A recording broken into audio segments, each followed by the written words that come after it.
Cook ஆகிடும். இப்போ இதில் போடுறேன் முருங்கையில். இதில் வர செய்ய போகிறேன்.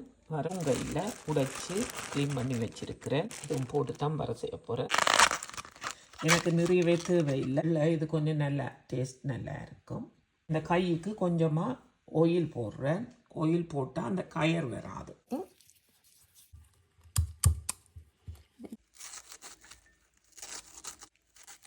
காய் கொஞ்சம் வழுக்கும். உப்பில் போட்டு ஊற வச்சு ஒருக்கா உப்பு தண்ணியில் ஒரு 5 minutes வச்சு ஊற வச்சு புளிஞ்சு எடுத்துட்டு இப்போ இந்த 2-3 தடவை நீங்கள் வாஷ் பண்ணி எடுக்கலாம். எது ஊரில் நாங்கள் வேண்டாமன்னு சாப்பிடாம விட்டோமோ அதுதான் இப்போ தேடி தேடி சாப்பிட வேண்டி இருக்குது. நான் இதை 2ஆக தான் உடைச்சி போடுறேன். க்ரஷ் சில்லியும் போட போகிறேன்.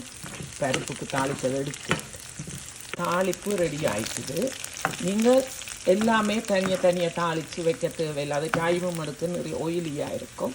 நான் இப்போ இதில் கொஞ்சமாக எடுத்து இந்த பருப்புக்கு போடுறேன். இப்போ கேரட் சம்பல் செய்ய போகிறேன். அதுக்கும் கொஞ்சம் எடுத்து வைக்கிறேன். நிறைய இல்லை, ஒரு கொஞ்சம் அந்த ஃப்ளேவர் க்ரஷ் சில்லின்ற ஃப்ளேவர் நல்லா இருக்கும். அதையும் இதோட மிக்ஸ் பண்ணுறேன். நீங்கள் உப்பு போட்டு கழுவினாத்தான் அந்த கலர் இப்படி வெள்ளையாகவே இருக்கும். நீங்கள் அப்படி க்ளீன் பண்ணி போட்டு ஒரு 1 week 1 month கூட ஃப்ரீசரில் வைக்கலாம். இது கொஞ்சம் குக் ஆகும். என்ன வாழைப்பூ கொஞ்சம் ஹாஃபாக குக் ஆகிடுக்குது. இது கொஞ்சம் டைம் எடுக்கணுன்ற வழியாக தான் ஒரு 2-3 minutes முதல்ல குக் பண்ண விட்டுட்டு இந்த முருங்கை டக்கண்டு குக் ஆகிடும். இப்போ இதில் போடுறேன். முருங்கையில் இந்த முருங்கையிலையும் போட்டுட்டேன். இதுக்கு கொஞ்சமாக மஞ்சள் தூள் போடுறேன். இது ஒரு 4 to 5 minutes குக் ஆகிடும்.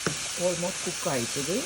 நிறையவே போட்டிருக்கேன். ரோஸ்டிங் தேங்காய் அப்படி நிறைய போட்டால் டேஸ்ட் சில பேருக்கு பிடிக்காது. நீங்கள் முட்டை கூட போட்டு வறுக்கலாம். நல்ல ஒரு டேஸ்டியான வாழைப்பூ முருங்கையில் வர ரெடி. நீங்களும் செய்து பாருங்கள்.